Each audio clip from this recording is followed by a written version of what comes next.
IPC ప్లేస్లో కొత్తగా చేసిన చట్టాలు రేపటి నుంచి అమల్లోకి రాబోతున్నాయి. రేపు అందుకనే ఈ కొత్త నేర న్యాయ చట్టాలు అమల్లోకి తీసుకురావడానికి రెడీ అవుతున్నారు. 17,500 పోలీస్ స్టేషన్లలో ప్రత్యేక కార్యక్రమం నిర్వహించబోతున్నారు.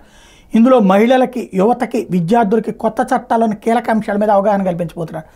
బ్రిటిష్ పాలన నాటి IPC, CrPC, Indian evidence act స్థానంలో భారతీయ న్యాయ సంహిత, భారతీయ నాగరిక సురక్షా సంహిత, భారతీయ సాక్ష్యాధినియం జూలై 1 నుంచి అమల్లోకి రాబోతున్నటువంటి నేపథ్యంలో ఆ రోజు పోలీస్ స్టేషన్తో పాటు యూనివర్సిటీ గ్రాంట్స్ కమిషన్, యూజీసీ పరిధిలోని అన్ని విద్యాలయాలు, సంస్థలు కూడా కొత్త చట్టాల మీద చర్చలు, సెమినార్లు జరగబోతున్నాయి. కానీ ఇది నా దృష్టిలో అయితే ఇంకో నెల వాయిదా వేసి వీటి మీదన ఈ ప్రజలకు అవగాహన కల్పించాలి. ఫస్ట్ పోలీసులకు అవగాహన కల్పించాలి, లాయర్లకు అవగాహన కల్పించాలి, న్యాయమూర్తులకు అవగాహన కల్పించాలి. ఎందుకంటే చట్టం తయారు చేసేసాం, చదివిన వాళ్ళు ఎవరు?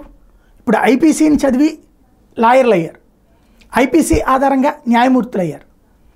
ఇప్పుడు అవన్నీ కాకుండా కొత్తది వచ్చినప్పుడు ఈవెన్ ప్రజలకు తెలిసింది అవే. ఇప్పుడు వాటి ప్లేస్లో వచ్చిన దాని గురించి పార్లమెంట్లో చట్టమైంది, కానీ అది చదివిన వాళ్ళు లేరు, అవగాహన ఉన్నటువంటి వాళ్ళు అతి తక్కువ, ప్రజలకు కూడా అది అవగాహన లేదు.